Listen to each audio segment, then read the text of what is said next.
Hello everyone, I'm just get my camera, there we go. Hello everyone. So today I'm going to be talking all about daylight savings. So I know it's a little bit early.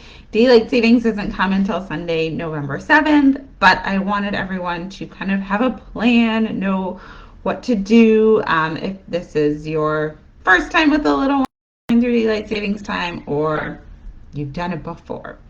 So I'm going to kind of walk you through like what's some strategies to help you make that transition through daylight savings. So basically there's two main strategies that I will suggest. One of the strategies that I'm not going to talk about is preparing for the transition and making any changes before daylight savings actually comes. I typically don't recommend that. I will recommend just waiting until daylight savings comes to do any changes on the back end. And I don't want you to have to feel like you have to plan or prep or do anything different. It's going to feel a little bit more jarring that way. So the two ways that I typically recommend to go about daylight savings is either A, or one, don't do anything at all. You just wake up that day. When you wake up, your little one wakes up that day when they wake up. We'll kind of, I'll talk about like what the next one is because that will impact the wake ups. But for this one, you just wake up. When you wake up, you go about your day. The new time on the clock is then when you will put your little one down. So it's going to feel a little bit earlier than it typically would, but that's okay. They will adjust. They will figure it out. You just follow from the time you wake up. You just then follow the time that is now on the clock. Make no other adjustments. Put them down for a nap at the same time. Put them down for bed at the same time. Then you're good to go. This works well for older children that are on 2 or 1 or no naps. They're usually able to push their awake windows a little bit more, so it's not as impactful on their day. So with a newborn, like you're not really, their awake windows are very small and they're not going to be able to follow the exact same times as they did the previous day.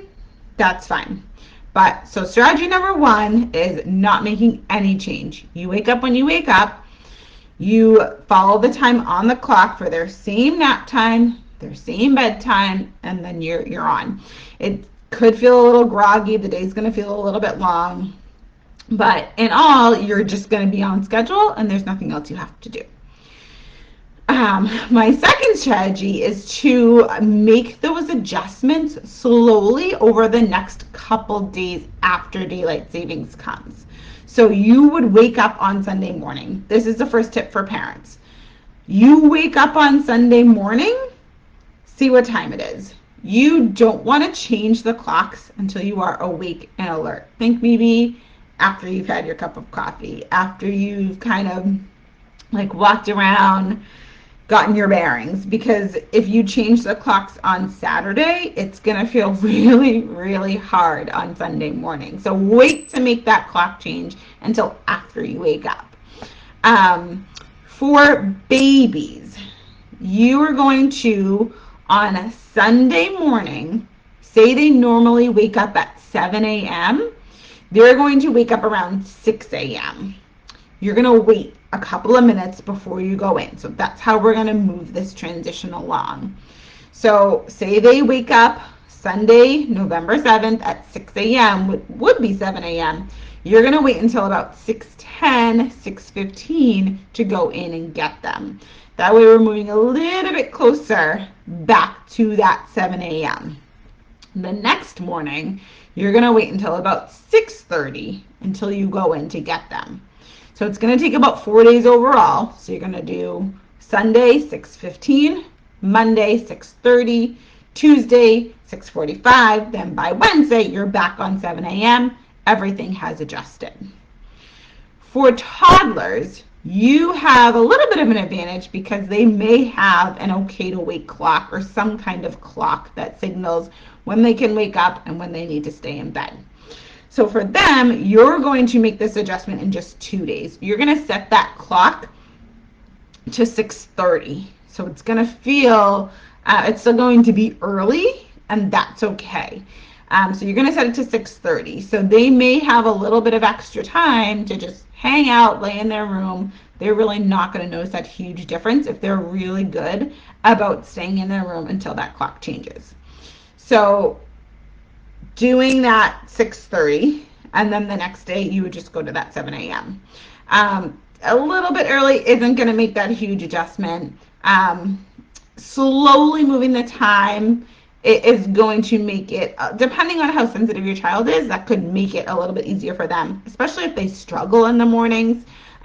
They're already in early, like they just like to get up and hope that their clock is right, is green and they're ready to wake up. So just moving in a little bit for them will make that transition a little bit easier. So that's for morning wake-ups. Looking at naps. If morning nap time for baby is 9:30 a.m., you're going to adjust it to 9 a.m. for the first 3 days. So again, this is just talking about the second strategy where you're gradually moving. So if they typically nap at 9:30, they're going to nap at 9 a.m. for the first 3 days. It will feel like 10 a.m. Same thing for that second nap.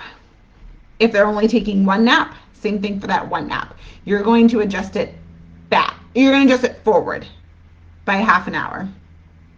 Then after 3 days, you're going to move it that last half an hour. So it will be 9 a.m. again, if that makes sense.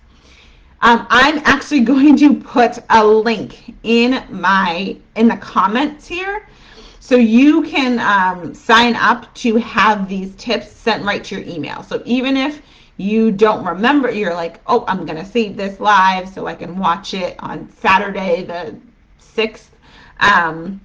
To make it super easy for everybody, I have compiled these tips and put them into, a little like infographic. So I'm going to put the link to that in the comments. So you'll be able to just grab a copy of this, read it through, and use it as you need to. So the last part is for bedtime. So we talked about if you're doing the slow adjustment, what to do for wake-ups, what to do for naps. Now for bedtime.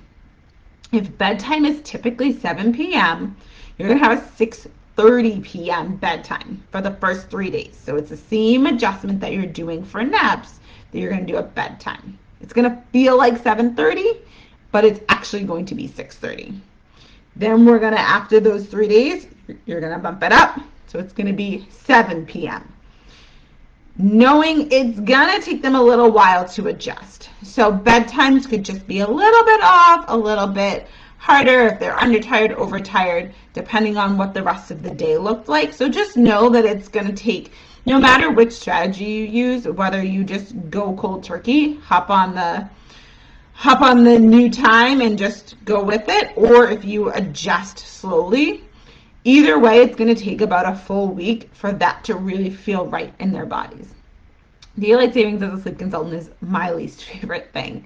It's confusing to explain to families. It can throw people off, especially in the spring. That's usually the big one where we're jumping forward and we're losing that hour. So fall isn't so bad, but just in case you had any questions, again, I'm going to pop these notes into the comments so you can just put in your email and they will get sent directly to you. If you have any other questions about daylight savings or really anything that is sleep related at all, I am here and happy to help. Feel free to comment below if you have a direct question, or you can always send me a message.